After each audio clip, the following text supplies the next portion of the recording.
This is the Blue Line Extension Corridor Management Committee, in case you weren't sure why you were here.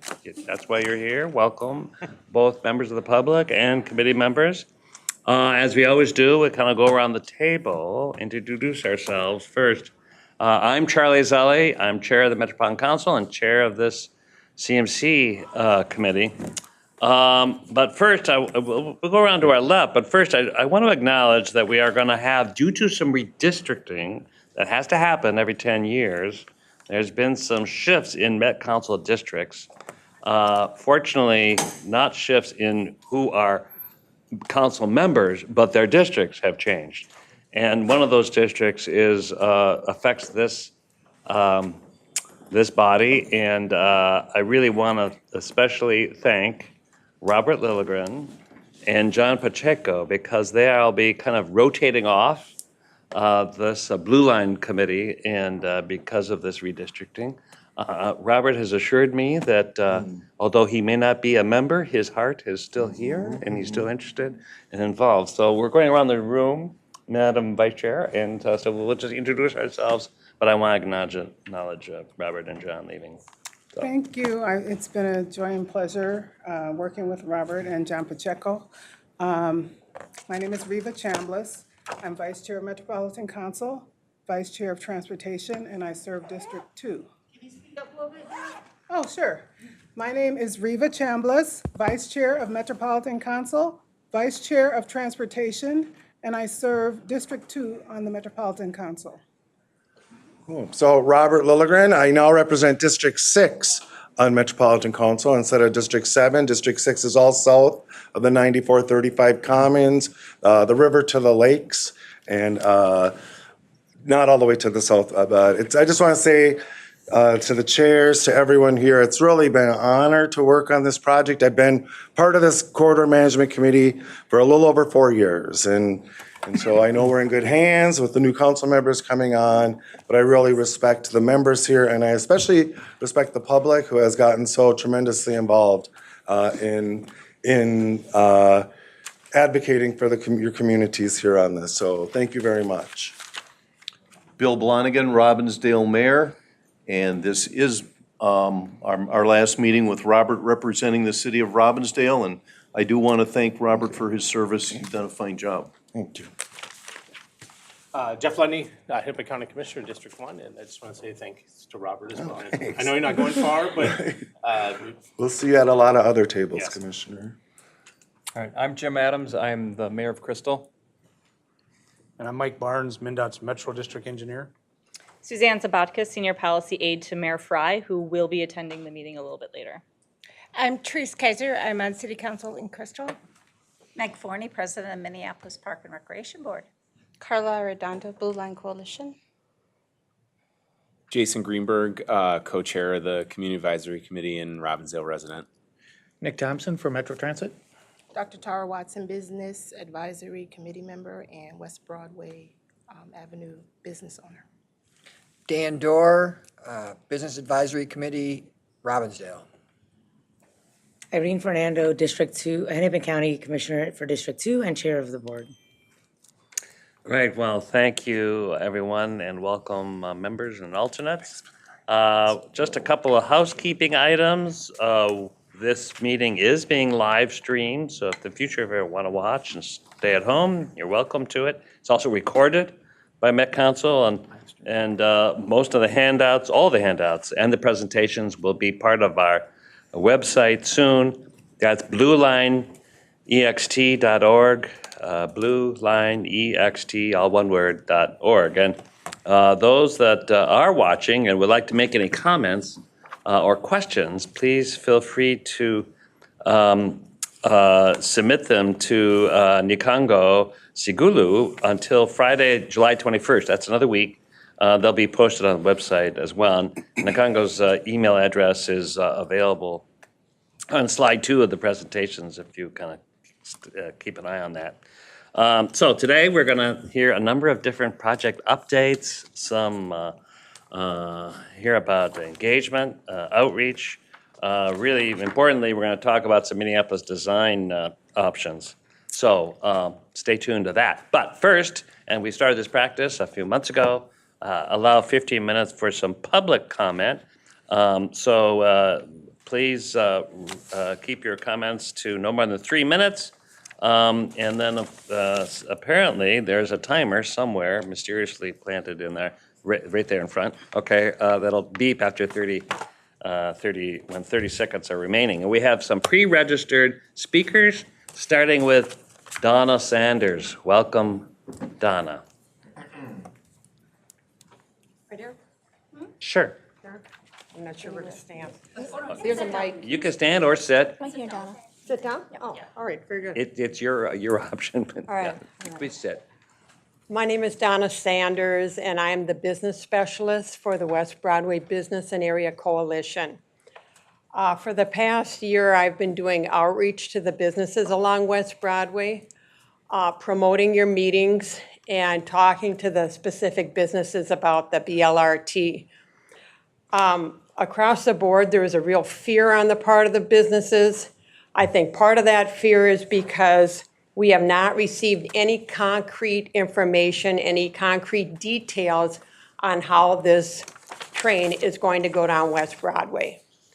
We're told that there's going to be one lane of traffic east and west, but we're not told how the emergency vehicles, the buses, the cars, Metro Mobility, how they're all going to share that one lane.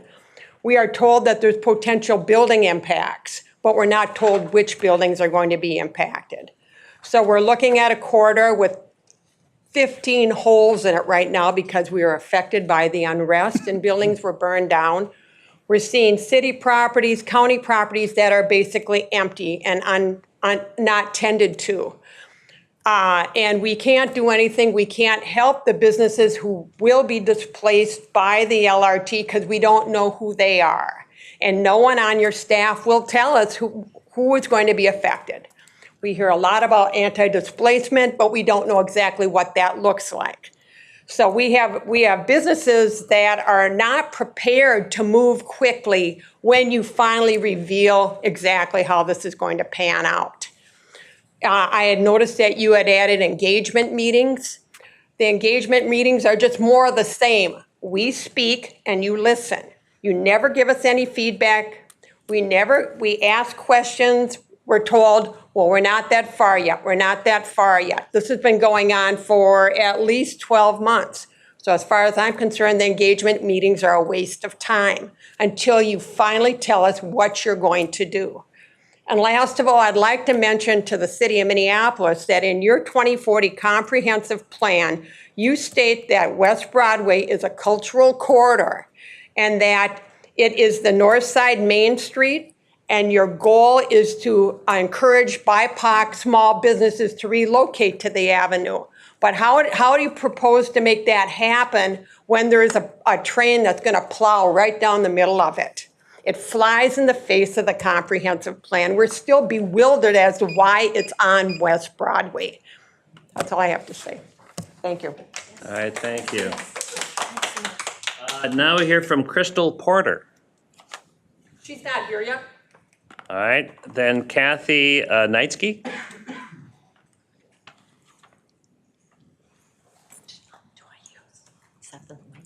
Yeah, that's the mic. Okay, thank you. Hi, Council. Kathy Knightsky, resident of Lynn Park. I looked briefly at the community engagement suggestions, and I was a little shocked because I was surprised that that's what the community said about engagement. I echo what Donna just said too, that open house style listening, Post-it notes. I don't know if that really is what the public, so I'm interested, how much data did you get from that engagement? And it seemed like getting input was a very short window.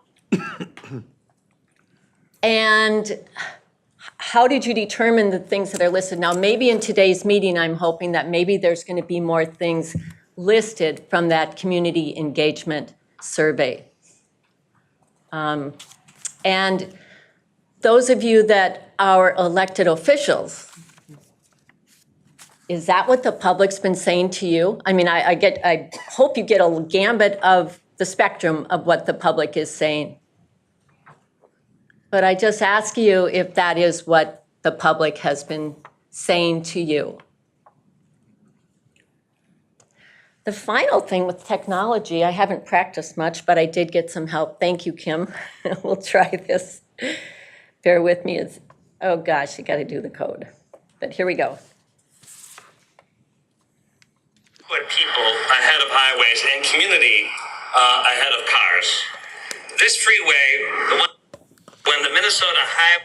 I'll leave you with that comment. Thank you. Thank you.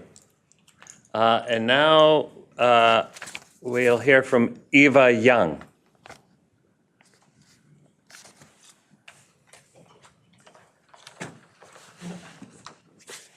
Hi, Eva Young, Lynn Park neighborhood. First of all, I just want to thank you for continuing to take public comment at these meetings. Secondly, I want to say something about the recent opportunity for comment with the framework that you were proposing. Is there any place on the website where the comments received are reported? And what I mean by the comments received are reported, you have a list of the comments, and then you have a list of, what you're doing about the particular comments. Like, did it get incorporated in a revised version of the framework or not?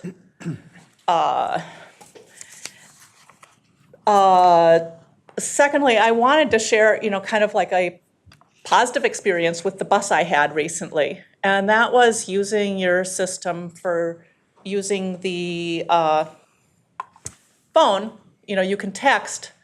The bus stops have a text, and you can sit there and text to that bus stop, to the Met Council, to the Metro Transit, and get an idea when your bus is coming. And I find that very useful. And I just want to mention, things when, some things are going well. As you all know, I continue to be concerned about having the light rail train running on the Lyndale alignment. I don't think it makes much sense, and it would, as someone who lives in the neighborhood, I think there's, but, and I want to continue to hear more about the Washington east of 94 alternative. Thank you. Thanks. Now we'll hear from John Jameson.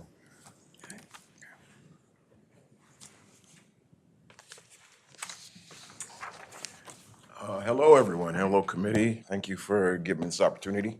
Again, I'm John Jameson. I'm the board chairman for NERC, the Northside Residential Redevelopment Council. And I've been in that seat now for about 7 years and on the board for almost 10. I want to say that first off, thank you for all the work that you're doing.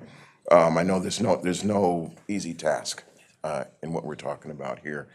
But really, I represent the majority of the residents in my in our districts. And a lot of people come into our community and, from the city, Hennepin County, other developers. A lot of times they want to know, what is it you want for our community? That's what the engagement work is, and so on and so forth. What I want to say is we want everything any nice community has in the state of Minnesota. Our Main Street, Minneapolis, North Side, Broadway, is like France Avenue. We don't have any of those amenities for the most part.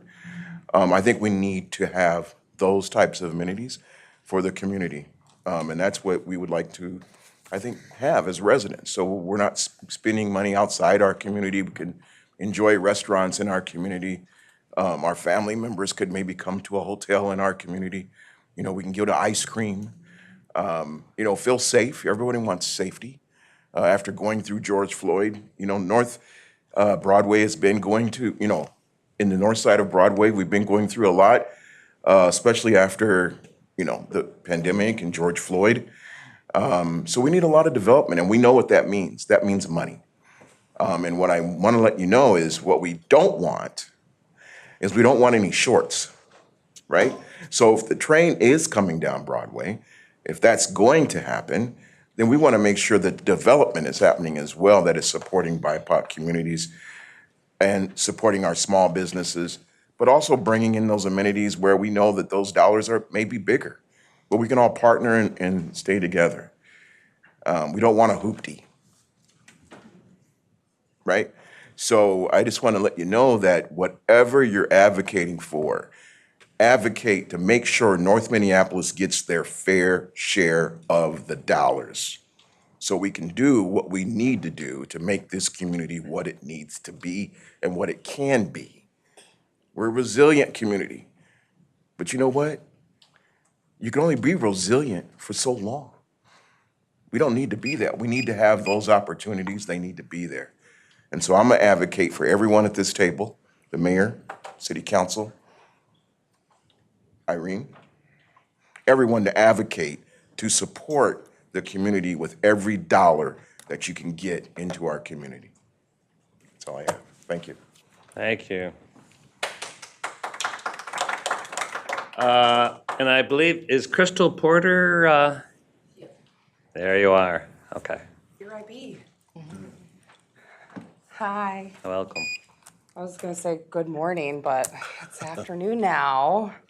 A little exhausted. Just had a board meeting and went to pick up my beautiful granddaughter to bring her here. So thank you so much for having us speak today. I'm Crystal Porter, the Executive Director of West Broadway Business and Area Coalition. And I'm coming to just speak for the businesses on the corridor. I have a really great relationship with them. Even before I was in this position, I lived just 2 blocks off of West Broadway and Penn Avenue. Raised my children there, now raising my grandkids there. And the big concern of what the businesses are saying is they're very concerned about being displaced. They need more answers as to what's really going to be happening with this project. They want to know, is their business going to be removed? Is the building going to be removed? What is the plan for relocation? What is the plan for how they're going to come back? Are they going to be able to afford to be there after the project? What are the questions around emergency vehicles, parking? We just got done with a very robust board meeting about parking. In the 2,000 and 2,100 blocks of West Broadway. We're very concerned about that area between Capri Theater and Penn Avenue. Right now, you can't park on the north side during the morning. You can't park on the south side during the afternoon. They're all relying on a city lot to park, which is scheduled for redevelopment. And so if that gets redeveloped, where are these businesses going to have parking? Under the 2040 plan, the West Broadway Alive plan, we're not allowed to build parking ramps on West Broadway. So what are the plans? What is the plan for that? So that's what we're really concerned about. You know, what are the promises being made? The anti-displacement work group, which I was a part of, you know, they did address a lot of things, but how is that work going to get done? And that's what we need to focus on, how that work is going to get done, who's going to implement it, who's going to make sure that it's implemented. This is very serious. And you know, I know that a lot of people working on this project don't live in that area, but I do, and I go and frequent those businesses on a regular basis. I support them every single day. I know their families. I'm invited to their the kids' birthday parties, and so I care about them and I care about their familial wealth. When I think of this project, and I'm sure you've heard this, but I'm going to say it again, I think of Rondo. And if we are not careful, we're going to repeat the same thing that we did in St. Paul. Let's try not to do that. Let's try not to look back 10 years, 20 years, 30 years in the future, have to look back and say, well, yeah, we completely displaced a lot of these businesses that spent their entire life to get where they're at. You know, and don't look at these businesses as they're just a little business, because they are everything to those families. And if we remove that, we don't make sure that they have a plan moving forward, then we will take away all of their generational wealth. And they will have to start all over from scratch again. We don't want to be responsible for that. Thank you.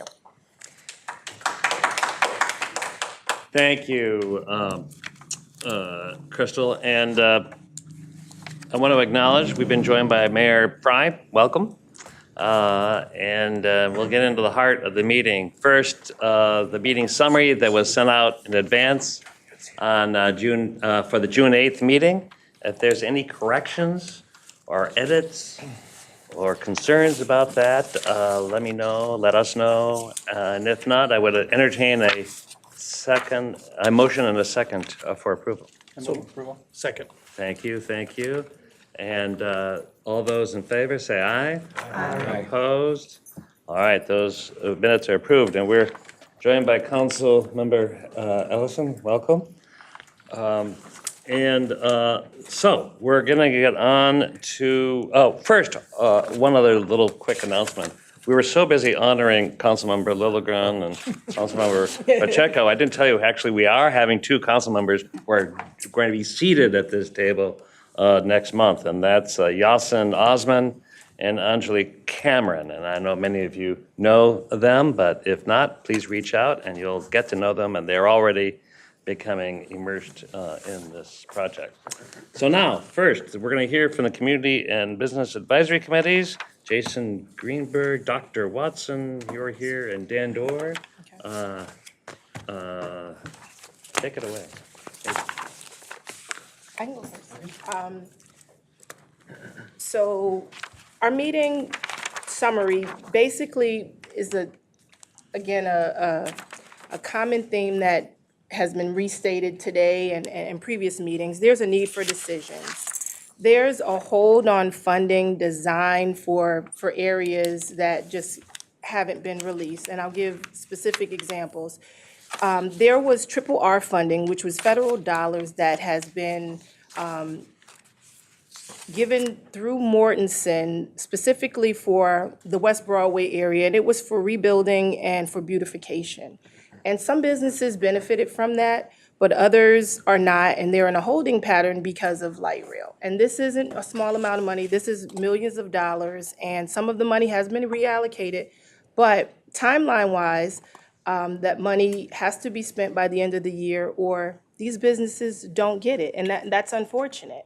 And this could make or break some of these businesses. And some of the uses of the dollars were for security systems, electrical, windows, doors. I mean, there was a checklist of a lot of very needed items, facade, for some of these businesses to really stay in business, but to really get their business aesthetically to a level that would really have the look of this West Broadway Alive plan and the 2040 plan, but just make that avenue in particular a destination that everybody desires to see.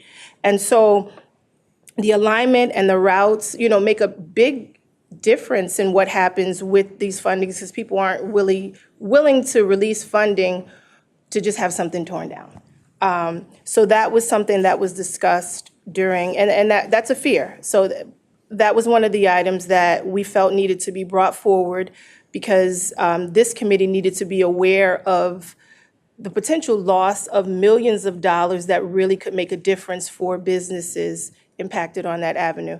And then the other item was the work that's being done, that's included in this robust packet by light rail is included, and there aren't going to be any tax assessments.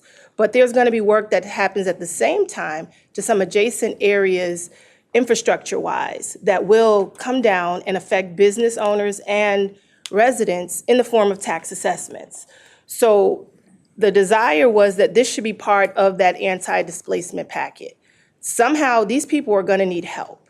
To get hit with like this huge tax assessment at the end of the year for infrastructure work that happens in tandem with light rail is just unfair for, an already, an area that's already impacted and has been impacted and really just still recovering from just all kinds of, pandemic unrest and everything else that's been going on. It's just unfair to ask them to do one more thing financially.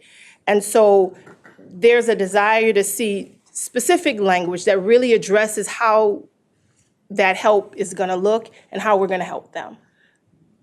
And so those were two of the things that were asked to be brought forward and on paper documented, so that way, you know, an answer can be provided. Did you have anything else there? No. Great, thank you, Tara. And maybe that was the BAC, and now for the CAC, Jason. Thank you, Chair. We actually had our meeting last night and some vibrant discussion, really focused in two main parts of the meeting, which one was kind of looking at, there still are some options that need to be decided and, you know, alternative routes, and that kind of led into a conversation around the visible pushback that we're seeing with the project in some communities, and that the CAC members are hearing. And so we had a conversation around, you know, what is the driver behind that? Is it because they feel that there are alternatives, and so the option down 81 is not preferred and they would rather see different options? Is it because of maybe someone had suggested that maybe there's some other projects that are having issues that is then bleeding over into this project? And then just a conversation around, you know, understanding that there really aren't alternatives, that they're just saying no. And just making sure that people's voices are being heard. I mean, I think we're seeing some of that in the comments that are being made, and this is similar to other conversations that we've had, but just making sure that voices are being heard, that the feedback is being represented, that it isn't. And obviously from a project standpoint, there's a lot around, you know, trying to make it work or find options that will satisfy people that are feeling negatively about it. But that it doesn't really address the people that are saying, no, we don't want it. So that was something that came up, and there was a large conversation around that. And along with the fact noting that there are a lot of people who are very positive about this project and that support it. So that is also going on in that conversation. Another piece was around the choices between West Broadway and 21st Avenue. Lots of questions around that, which, you know, obviously are still being decided, and we're going to talk about some of that today. But one thing that came up that I definitely want to bring to this group is concerns around safety on 21st, the 21st Avenue option. Just the lack of safety within that neighborhood, that people feel uncomfortable there. You know, one of the CAC members bringing up, you know, having lived in North for a long time, just like the difference between feeling safe walking on West Broadway versus being on 21st Avenue. And so I wanted to make sure that I shared that. And then one other thing that we talked about, a little bit of a lighter note, but Robbinsdale just had Whiz Bang Days, and there was a Metro Transit presence in the parade. And that came up in our conversation, just noting that we had a bus in the parade, which was great, as well as someone from the project team walking through the parade, and that was actually suggested by a CAC member. So the fact that came up and that we had a conversation, maybe we'll see some more community engagement that way. Getting out. I mean, just about every town in the Twin Cities has some sort of event like that. So bringing more awareness, and that was kind of a good, positive thing. So that represents our discussion. Great, thank you. And you have a vibrant CAC. We do. Any questions for the CAC or the BAC? Irene? Yes, I just wanted to make sure that Dr. Watson's, was there an action expectation on the property assessment question? You had said at the end that something about written, and so if there was an expectation for written, I would just want that to be, I'm not actually writing it either, Right. but I just want to restate it if that was the expectation. No, my understanding wasn't that, they just wanted it to be brought forward that there's an expectation that this be part of the anti-displacement work, that there be some clarification and basically language around support and help for individuals and businesses that are impacted by tax assessments related to the project. So I don't, yeah. I just want to make sure I understood it, that this is the first time I'm hearing it in this format, and it makes sense. Heard. Thanks. Thanks. All right, thank you, Dr. Watson. Good. Mayor? Is there any way we can have that report come back to this committee? I'd like to know how that's handled, kind of in detail as well. A follow-up to that. Yeah. Well, we'll make sure we'll have staff kind of follow back up. Thank you. Any other questions? All right, we have Project Director Chris Beckwith, along with Kathy Gold, give a project update. I think, Chris, you're gonna talk about the milestones, schedule, what's ahead. And Kathy's gonna directly talk about our update and progress on the anti-displacement work. So, Chris, take it away. Thank you, Mr. Chair. I did want to comment on the Whiz Bang days and our staff and our operators participating in that event. So that's great that the CAC gave the suggestion. Some of the feedback we got from our operators that marched in that, they said it was the best thing that they have ever participated in. Outside of work, they really felt the love from the community. So it was nice to see that feedback. They just really enjoyed that event. Great. Okay, so as the chair mentioned, I'll be focusing today on a schedule update, and Kathy will talk about anti-displacement. So I'm just going to kind of skip through. There's no update here to our alignment, and there's no update here to our overall project schedule. There will be an update to this schedule as we make some of these decisions going forward. But I want to land on this slide right here, because this is expanded from what you usually see. Somebody asked me, what are all the colors on this slide? And I realized it's probably starting to get a little busy, so let me just kind of ground you again in what this is. We're now halfway through 2023, and so we've been doing a lot of great work the first half of this year, working through city by city, bringing specific decisions or recommendations through this committee. And as you know, we've talked about Brooklyn Park and Crystal and Robbinsdale. We've talked about anti-displacement in May and June. We've started the conversation about Minneapolis last month. We introduced a new sub-option that Nick Landwehr will be reporting on. And now this month, we're gonna talk about a few more design recommendations in Minneapolis, and we're gonna continue that discussion in August. And the reason we'll be continuing that in August is so that we can do more outreach. We added the sub-option east of 94. Now we need to conduct all those public meetings and talk to those neighborhoods that would benefit from that new option. So we want to report back on that in August. And then September, we will bring the whole thing back to this group and kind of walk through end to end again and hopefully have a recommendation to move forward. I did want to report on the lower half of this schedule, though, where we talk about the supplemental environmental impact statement, and you see a number of reviews by the Federal Transit Administration, 3 reviews before they're ready to publish a supplemental draft EIS. It does take a lot of time to get through this document. The FTA is very careful about making sure that all of the technical issues are fully addressed, that any questions they have, that we've done our design work and our technical analysis. So that's why there's so many iterative reviews before the document is ready to be published. We need the September action from this group to initiate the first review by the FTA. And they do require these 3 reviews. So you'll see September is important because the follow-on work for the FTA, and then the very last line here shows municipal consent. Now, this was going to be, hopefully it was going to be earlier next year, but now this has pushed out to a June, July, August timeframe. The reason for that is we have to publish the supplemental draft environmental impact statement before we would initiate municipal consent. So that's a requirement. I wanted to make sure everybody around this table is aware that June, July, August is kind of the timeframe for that now. We had previously been targeting, I think, February, March, April. And part of that is just it's taken us a little more time through the summer here to arrive on these recommendations that hopefully we'll be bringing forward in September. It's taken a little bit more time, and that does have downstream impacts to the schedule. So any questions on that part of it before Kathy talks about anti-displacement? I just wanted to highlight that this is in part because of a desire and a commitment to incorporate feedback. So I'm not a municipal consenter in the way that it's being described here.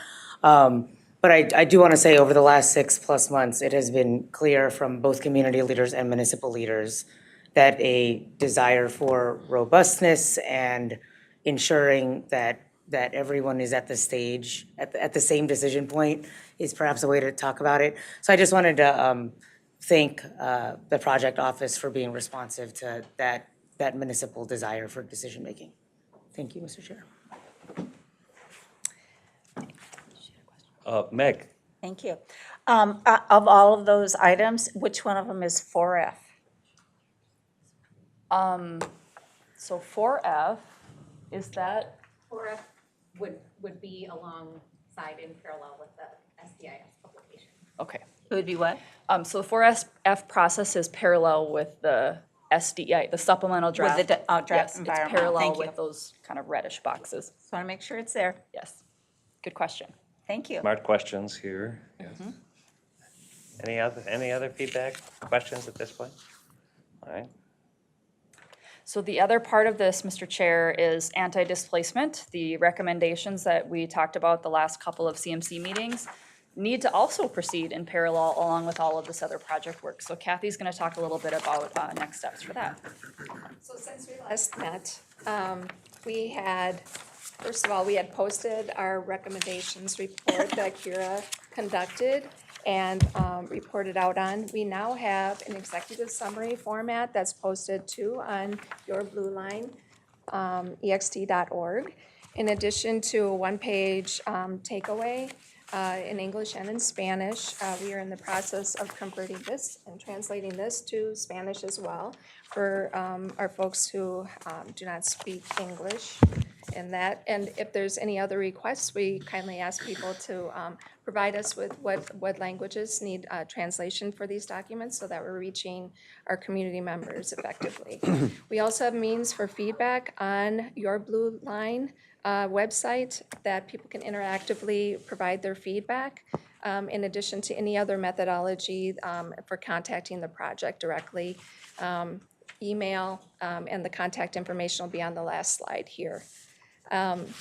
In addition to that, we are looking to schedule an August meeting with our government representatives from the anti-displacement work group. So really looking toward the resolution that was passed to start working on a proposed framework that we can come back and in a draft format and conduct some feedback mechanisms on that to make sure that we are formulating what the community had requested within the recommendations. In addition to that, Hennepin County is talking in their form of business lines toward how we can look at our existing programs and benefits and understand where they will align as far as getting these outcomes achieved with current programs that are in place, what are the gaps, and then who are our contact people to actually accomplish getting these outcomes achieved. In addition to that, it makes sense that we would be also talking again in our August meeting with our corridor partners in that same way and understanding how we can support one another to achieve the outcomes. Independent of that, I just wanted to highlight a couple of things. Last week, Hennepin County announced $500,000 program through the Community Investment Initiative for development projects exclusively in the Blue Line Extension corridor that create affordable spaces for local businesses to rent or own. Applications will be open July 20th. And in 2022, the program awarded $2.9 million in pandemic recovery funds to 6 affordable commercial community projects near the planned Blue Line Extension project. In addition to that, we're going to be really focusing on getting out there and providing information to businesses along the corridor about Elevate Hennepin, which provides at no cost to the businesses, professional business advisors, and resources. In tandem of that, the project is looking at scheduling out tasks associated with the implementation plan of the anti-displacement work in relation to the project schedule so that we're able to meet and prioritize as the project progresses.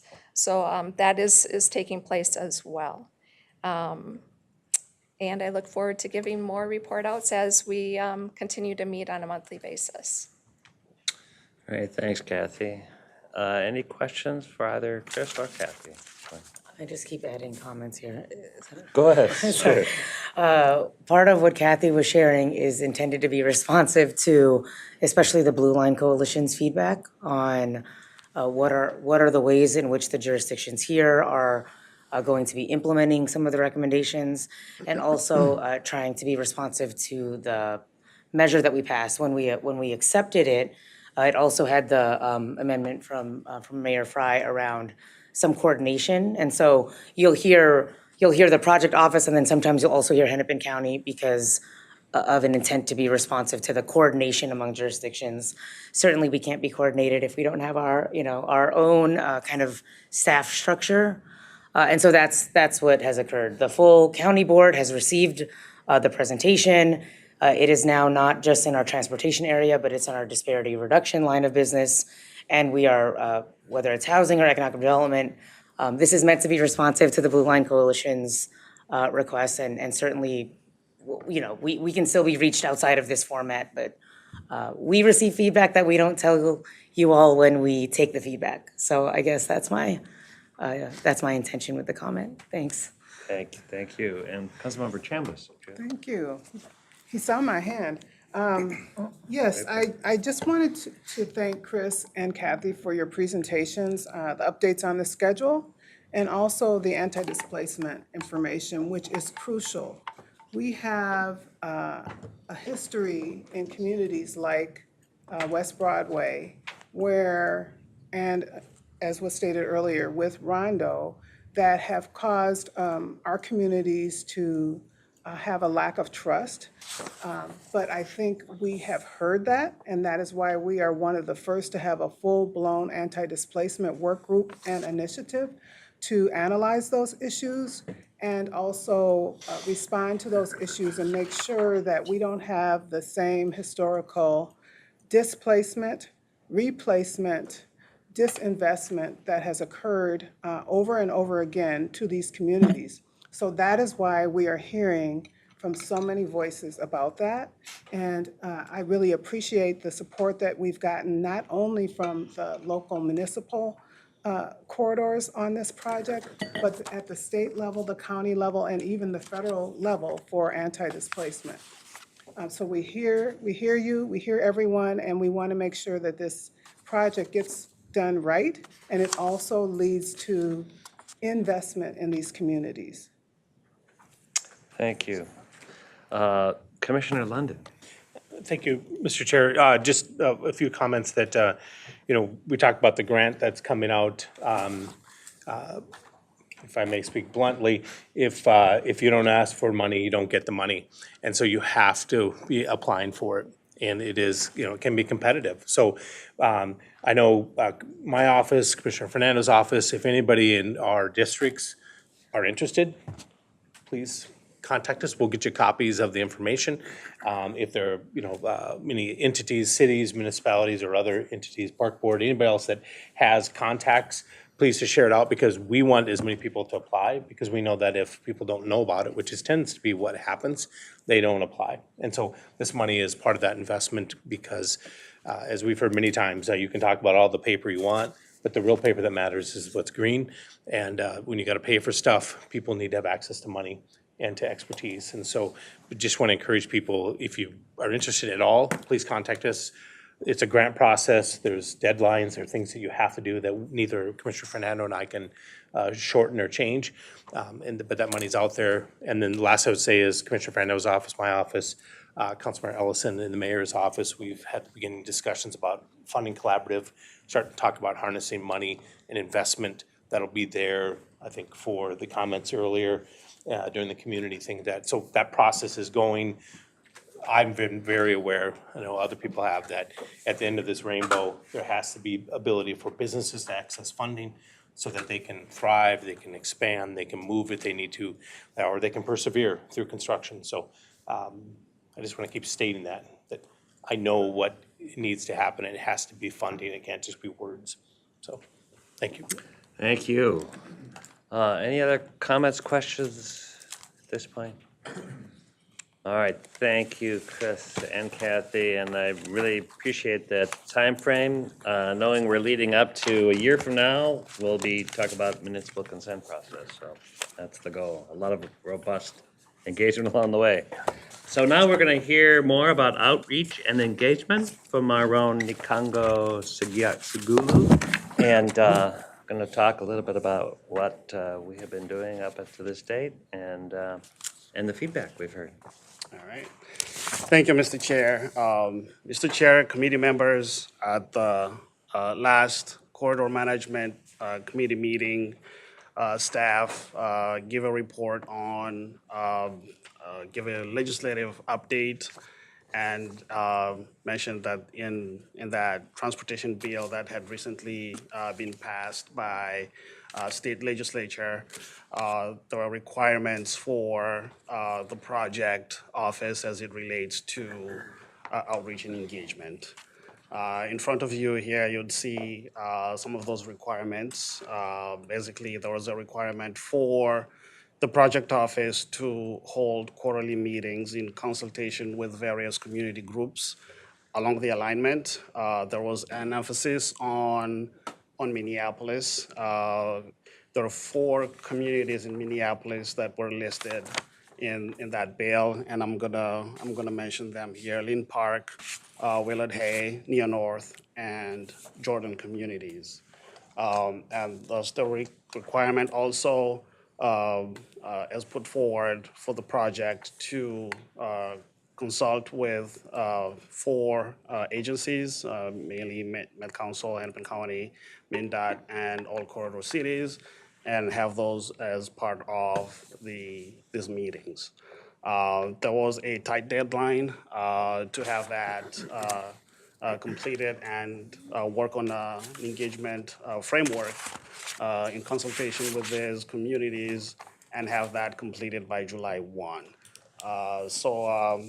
And again, we started looking at all the outreach and engagement activities that the project office had carried out through June, and going back to the route modification report, looking at various ways that the project had engaged with various communities along the alignment, even through tough moments as we're going through a COVID pandemic. Started looking at listing how we enlisted the help of community cohort members to help amplify our messaging. We looked at various ways that the project had used other means to engage communities that would not otherwise engage, using art, for instance. We had also looked at anti-displacement, which was a program that was put together as a result of input received through our engagement practices. So we started working on a document. So we started working on a draft document, which we did share with various communities along the alignment. We also shared that with communities beyond the communities that had been listed in that bill, and especially as it relates to Minneapolis. We distributed that draft document to mainly all of the communities in Minneapolis, and we shared that with the general public to make sure that we're receiving input, and also really to put our engagement and outreach activities to a test and see what would receive in terms of comments. So that document was published on June 12th, as we had a really tight deadline, and we had to get those comments into the project through June 30th, and then quickly turn that around and have the document itself completed and ready by July 1, so we could meet that legislative mandate. So really, on the comments that were received, we received various comments and various themes, but as it was relevant to the engagement framework document itself, we did receive a comment about how to engage the elderly. We also received a comment about providing this document in various languages and translating that. And we did translate into Spanish, obviously. We've made it available to on the website, and we can always translate that in other languages as requested. by community members. There was a comment about accessibility, increasing the font. We also had various other comments about strategies, using mailers, social media, talking to businesses, using video interviews, which we had already been doing. Other themes, we received general comments about that engagement framework document, and these comments are being packaged up and will be included in our environmental process, so we could respond to those as we advance with that process.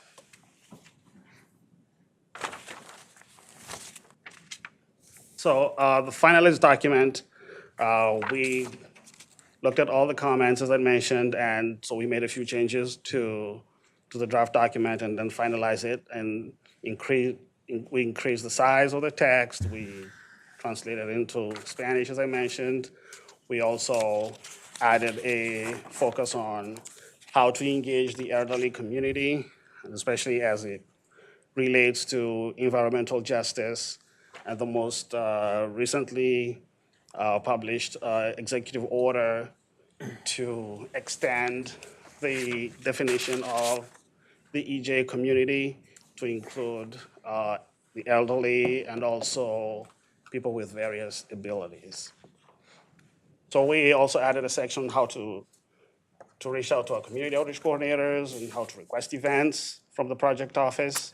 We added a business item there about Elevate Hennepin and finalized the document, published it onto the website by June 1, and we shared with various communities, and that's really where we're at today.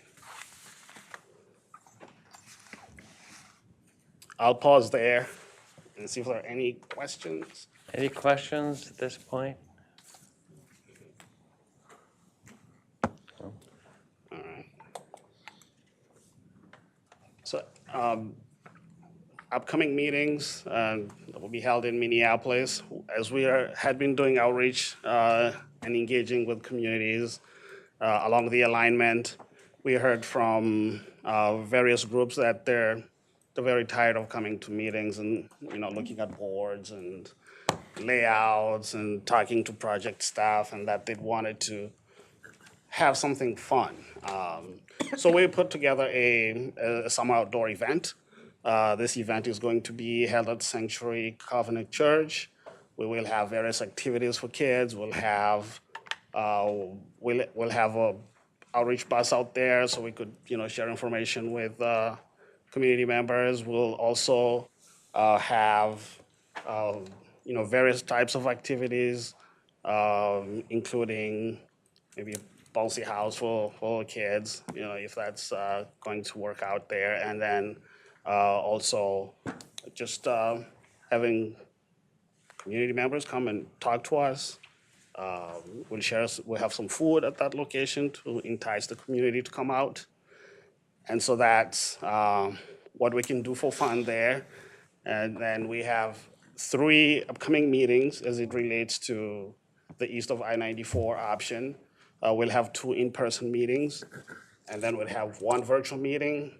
And then we have scheduled our first quarterly meeting that will be held in August. And obviously we'll work with various communities along the alignment to develop an agenda so that we could have this meeting in August. All right. Mayor. Mr. Chair, the previous meetings, or many of them, have been conducted in an open house format.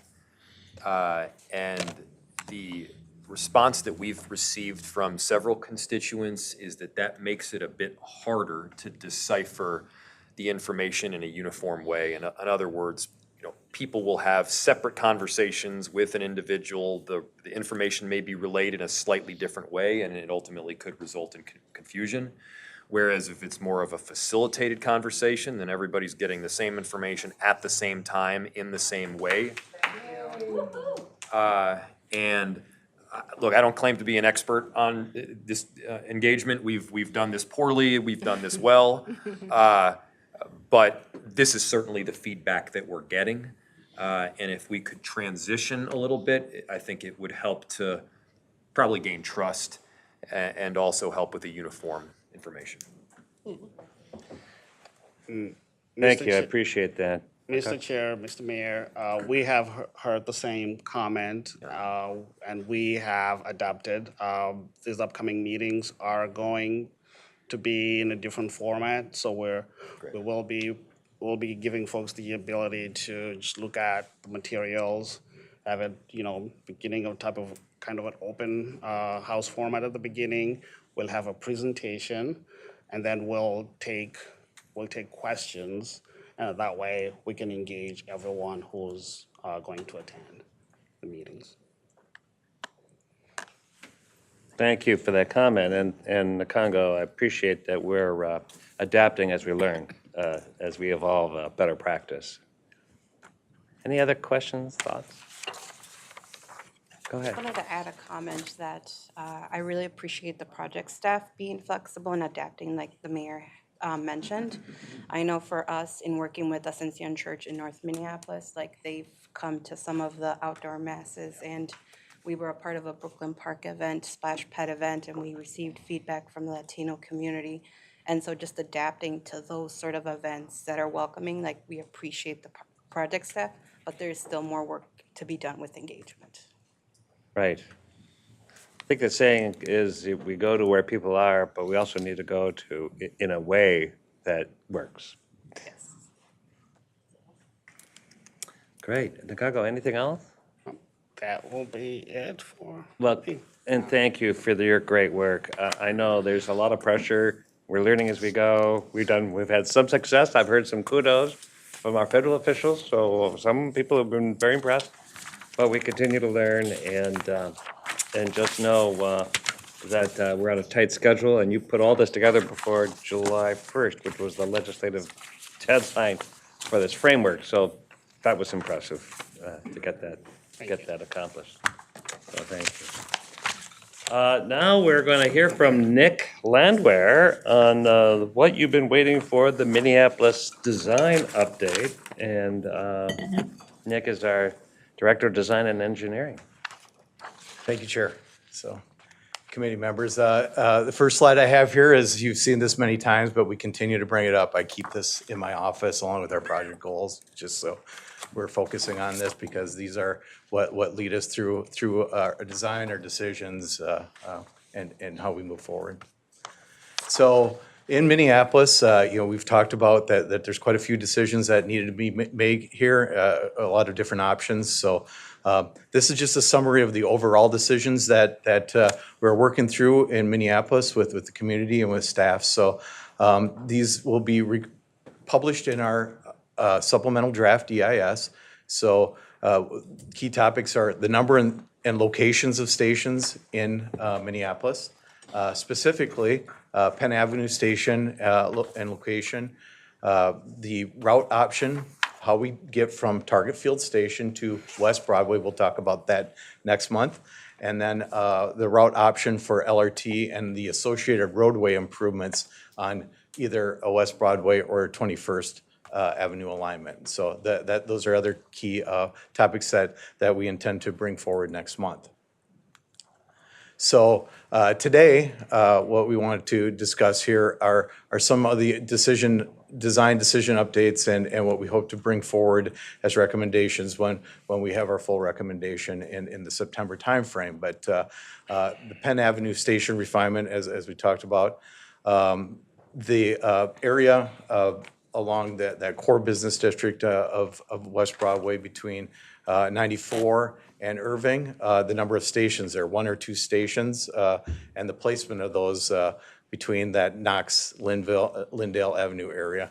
And then the last option as we get down towards there is that route from Target Field Station to 10th Avenue or to a Lindale alignment there. So kind of a small portion, but it's a key portion of how we get along through with the alignment.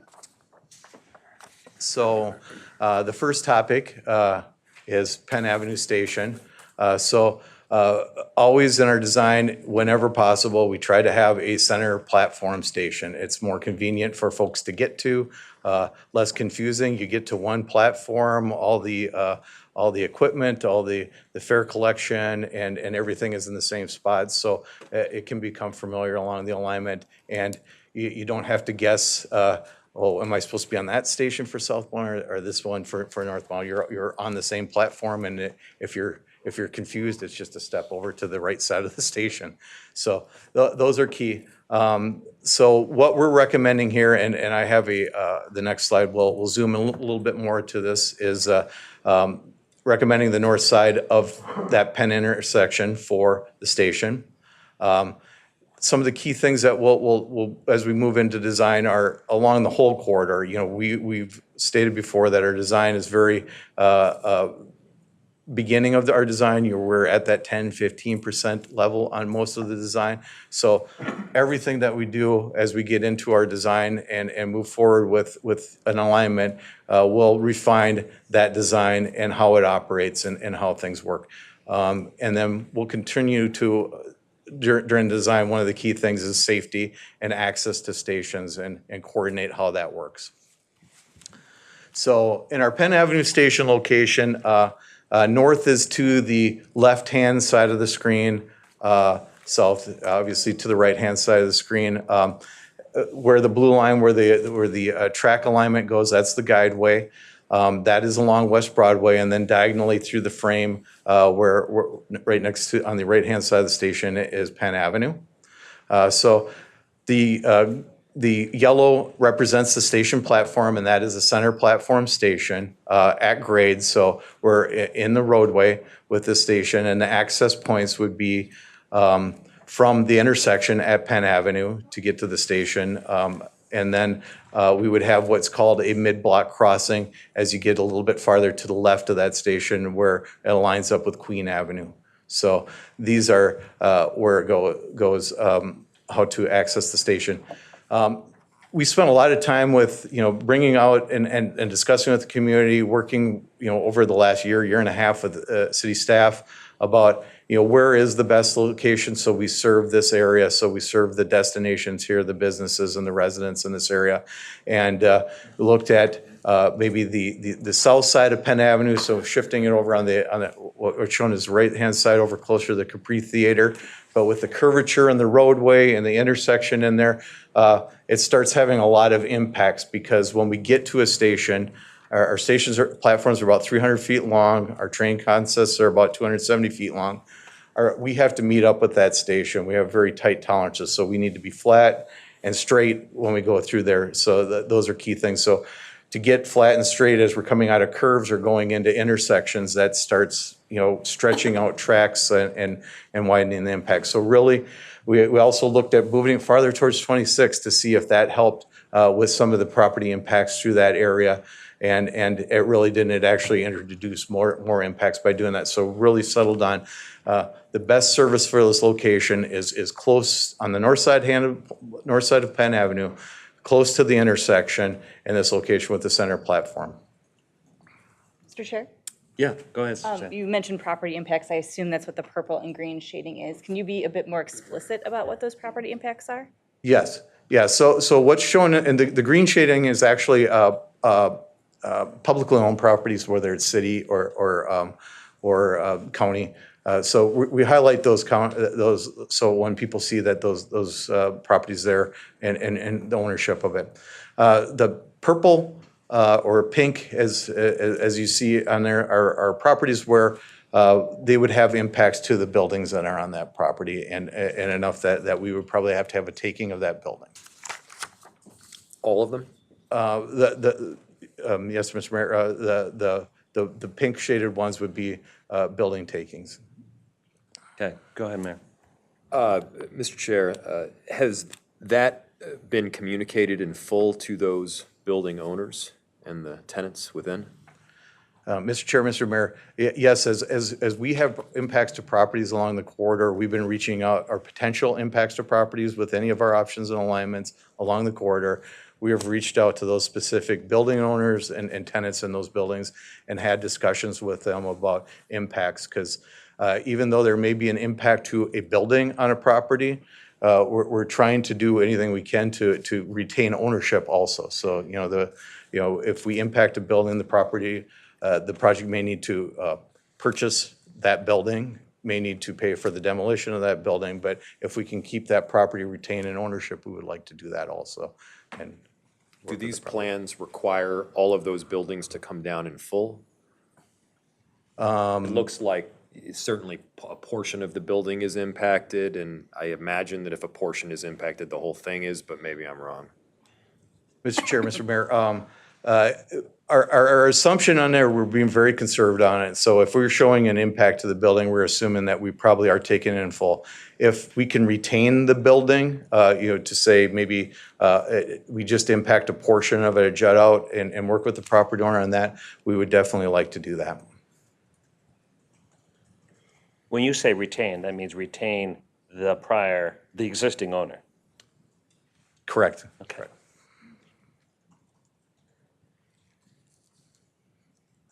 I'll just state the obvious, which is these parcels are and represent a very significant portion of the commercial businesses along West Broadway in this corridor.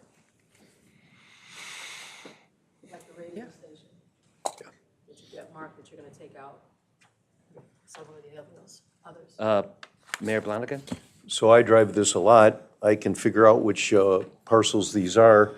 It'd be nice on the website to have me just look at some pictures of which buildings these are, and then I won't have to have a crash while I'm trying to figure out which buildings they are. We can find a driver for you. Bro. Thank you. I appreciate that. Yeah, it's helpless. Go ahead. I think what would be helpful for people that actually went to the site is, it's nice to have parcels identified, but pictures help. So, most people are visual, and to show an actual picture of what the business is or what the residence is would be helpful for people to see what's going to be demolished, potentially with this route selection. Irene? Yeah, and this is where I'll really just repeat what residents have been expressing. Of course, the project is not ready to talk about what these parcels will get, by way of support. But, look at us looking at this map. Of course, we're looking at the pink parcels. And so it's just impractical at a certain point to not have a more directional or concrete set of services, or just the way in which people can receive this in the way that the project office is intending. So I'll say it more clearly, we really need to make sure that when we have, maps like this, we are also offering what are we doing to support said owners or tenants. And the more maps that are clarified, the more concrete those services should also be outlined.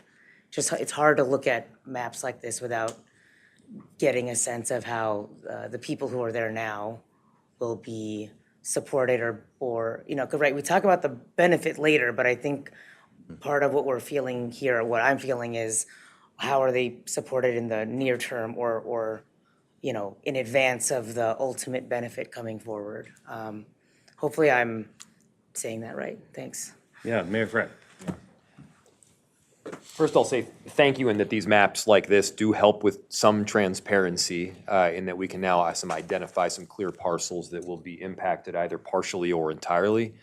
To take it one step further, so we're not running around last minute, an identification of what those parcels represent to, just human beings that live along these corridors. I mean, just an identification. This is where the radio station is at, and this is where the salon is at, and this is where the shoe store is at, just so that people are very clear on what this means. Because nobody really cares about 2221. People care about KMOJ. Not that that's the particular location there, but you know what I'm saying. I think just so that yeah. Am I right? Was I right? Yeah. Okay, I was actually right. Never mind. Should have some more confidence then. But But that is, that's something that we should definitely have a conversation on up front, so that we're not doing it on the back end. Thank you. Any other, Chair, any other questions on Penn Avenue Station or? Any more thoughts on this page? All right, we can keep going. So the next decision point or discussion point here is the stations between Knox Avenue and Lindale Avenue. So originally, when we came out with our roll plots, we had proposed one station in this area and had it located near Emerson and Fremont because it was, central to this area and had good connections with the D line that is now in service along there. So the thought was to get close to those transit connections and serve the center of the community. But based on input that we've gotten from the public in our open houses, we've been, and from city staff, is to evaluate an additional station in this location. So instead of just one station, can we get 2 stations in this location? And, I think originally when we laid it out, we discussed a long time ago that, typically on a light rail, our stations are about 3/4 of a mile apart. We don't stop every block, but, in a more dense area, that half-mile spacing or a little closer is appropriate when we have higher ridership and more destinations. So we've evaluated that and looked at that and concurred that, 2 stations could be included and should be included in our recommendations for either a West Broadway Avenue or a 21st Avenue option. So as I move to this next slide, this is along West Broadway. So this is showing 2 stations along West Broadway. As we look at the west-hand side or the left-hand side of the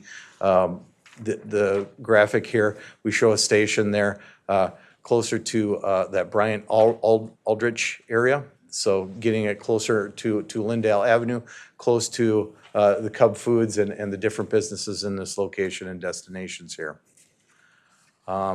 As we get over to the left-hand side of the screen, we show a station and location that's right now centered on Irving Avenue, so serving that end of the corridor through this area. So in agreement, as we've talked about it and looked through things, that the 2 stations in here would be appropriate and should be moving forward with our design process in here.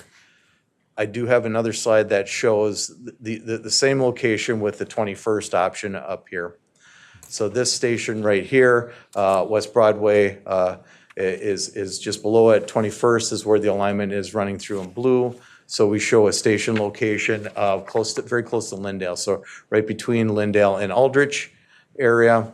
The guideway would continue down 21st Avenue behind the Minneapolis Public Schools, Davis Center building, and then make our connection back to West Broadway, close to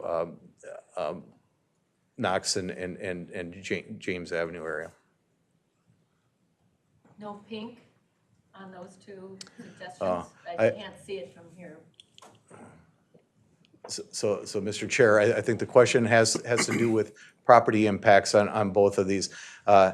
This slide, those properties are indicated in that kind of turquoise or teal blue area here. So as you can see, there's probably a couple properties just to the left-hand side of the Aldrich station that would be impacted by a station there, and then the building that's near the Diagonal station also, and underneath that at the corner of Irving. Okay, it's hard to see, but Yes. there's some teal color that's there. Yeah, I see it. We go back to the first slide you showed. Is there any teal on that one? All right. Yes. So again, thank you. Sure, do you want to go back to the, yeah. So Chris is highlighting the teal portions of the building, so. And I remind everyone that this presentation will be posted on the website, the Blue Line EXT Mr. Chair, all these roll plots are on our website and available to take go a in closer and- look. And look at very closely. Do I want to do the same on the Oh, next? sorry, I just Do the same here. changed things. So any questions on two station? Any questions on the two station along James Bryant on 21st? I have a question, Go ahead, Dan. Mr. Chair. Nick, we were talking earlier about the Penn Station, which is on West Broadway, near the radio station and so forth. Does the 21st Avenue alternative not include that Penn Station, which is on West Broadway then? It would. Okay, Mr. just Chair, curious. committee members, we're just focusing on this end of West Broadway. Penn Avenue is a little bit farther down. I got so confused by thinking I was in the same part of the image. Okay, It's farther north along the Okay. screen or to the left. thank you. Councilman. Thank you. I've been losing my voice, so I apologize if people can't hear me, but this is one of the points that community members have discussed, right? This feeling of, is the line actually intended to serve folks who live on the north side, which has the highest ridership, or is it, a pass-through? Is it to get through as fast as possible? And I do think that increasing stops is sort of the beginning of addressing that as well. So I appreciate seeing that presented here. And I will say, just not to complicate sort of the discussion about where the stop should go, because a lot goes into it. But for anybody who's ever spent a lot of time on either anywhere between Lindale and Emerson, that walk all the way down to like the river, and I know that river access and increased river access is something that's important to a lot of Northsiders. It can feel like quite a walk still, and so just something to think about as we're thinking about where the station should go. I think this is a great start to the conversation, but just wanted to note that. John. Thank you, Chair. Just a question about the engagement that we've been talking to. The owners have, years ago, when West Broadway and Brooklyn Park was going to be affected, and literally there was like about 160 homes that were going to be affected. We stopped, we paused, we did a bunch of engagement, and there were people who were like, yes, take my property. There were people who were like, hell no. But there was another group that was, don't leave me behind. And that if you're going to build a rail in front of me, take me with. Like, I'd rather just be bought out. I don't want my property being that close. I don't want to be left in there. So are we doing any of that categorization? Because that don't leave me behind category we'll find some people who are like, hey, I'm close enough, but not enough for you to take me, but I don't want to have my business here with that light rail there, given what you're going to do that. And I know it sounds a weird category, but when you do engagement, you will find there are people who just don't want to be there, but they're maybe a little bit out of that zone. And sometimes it's opportunity where you need a turn lane later, you might need something, and so I know some of that pops up. So just I wouldn't discount there are people who may sit right outside that area who might want to be bought, and they may serve a purpose, but. So Mr. Chair and Commissioner Lundy, yes, again, all these properties that are specifically where we're showing them in a color, whether it's the pink or the teal on these, we have, we're reaching out to everybody along the corridor and everybody that's adjacent to it, but, we're paying, specific attention to properties that have the substantial impacts like this and having those discussions. And yes, we take notes on where they stand. We're too early to ever make an offer right now. We have to wait till we have our record of decision at least, so we're a couple, year and a half, 2 years away from that, but we're at least starting those conversations with folks to understand where they're at and what their desires would be. And the reason I mention it is if you have a property that you need to take, like a turquoise, and you have next door someone who says, don't leave me behind, you actually may be able to do what we need to do for the property, take those two, put them together, or do whatever is and hand it to the city of Minneapolis for development, or for the purposes of anti-displacement, where we actually have access to a project-owned properties that could be used for anti-displacement purposes to provide low-cost properties that other businesses could relocate to. So there's a value in not just saying these are throwaways, that we actually can use those for anti-displacement because we control them. We own them, therefore we can do what we want with them, whether it's transferred to the city's development, whether it's county HRA, where it goes to. But those properties have a value that could help us when we talk about anti-displacement, because people are gonna ask, where can I move to? And I think having properties that we control, that we can say that these are for purposes as anti-displacement would be important. Chair. Yeah, Jason. So one comment or something worth bringing up that came up in our discussion last night was around the 21st Avenue option, and correct me if I'm wrong, but this would be like a transit corridor. There would be no automobiles on that option. It would just be transit, pedestrians, and bicycles. Is that right? That, Mr. Chair, Committee member, that is correct. Okay. It would be a transitway if it's on 21st. Correct. So that's a big difference between the 21st option and West Broadway, which would still have automobile traffic on West Broadway. Correct.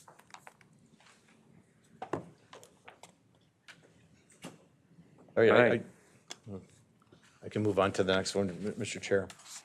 So the last decision, again, this is a smaller portion, but, and apologize, I think our drawings are still on there for highlighting the last ones. But a key point is, as we come off of Target Field Station, how do we get to an alignment that takes us to West Broadway? So a small portion of it, but this is from Target Field Station to 10th Avenue, or Lindale alignment.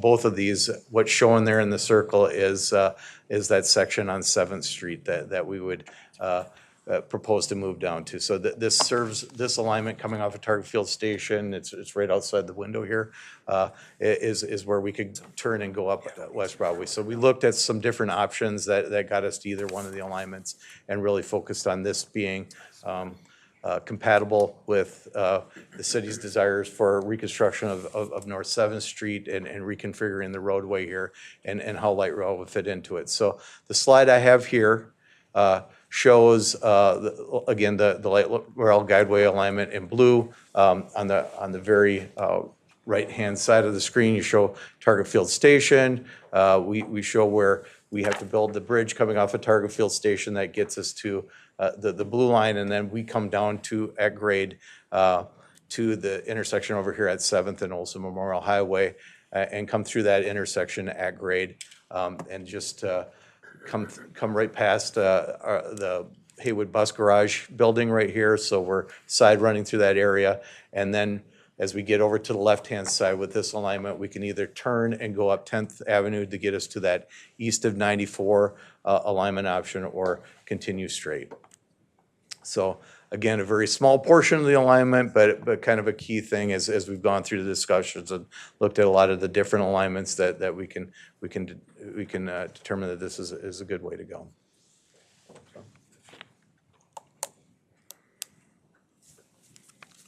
Mr. Chair, that's the end of our presentation, so. Well, you're just in time. Any questions? I mean, you're kind of flashing ahead, but August, we're gonna get deeper into this again. Maybe look more closely at this Target Field kind of area. Yes. Okay. Yeah, Mr. Chair, yes, we will want to bring forward next month, after we've had our more public discussion, that how we get the rest of the way from Target Field Station to a West Broadway alignment. And then also, when we get up to that West Broadway alignment, are we on 21st or West Broadway? This is showtime. A lot of decisions to be made. Yeah. Any questions, comments at this point? August 10th, we'll be here before we know it. And we'll pick it up again, but in the meantime, there's going to be a lot of more engagement, more conversation, more consideration. Want to thank everybody for this robust conversation. Great questions, great feedback. Mayors, all of you, thank you for being here, council members and commissioners and members of the public. This meeting's adjourned. Thank you, Mr. Chair. And Robert's last meeting. And Robert. But I think you'll probably have many more meetings.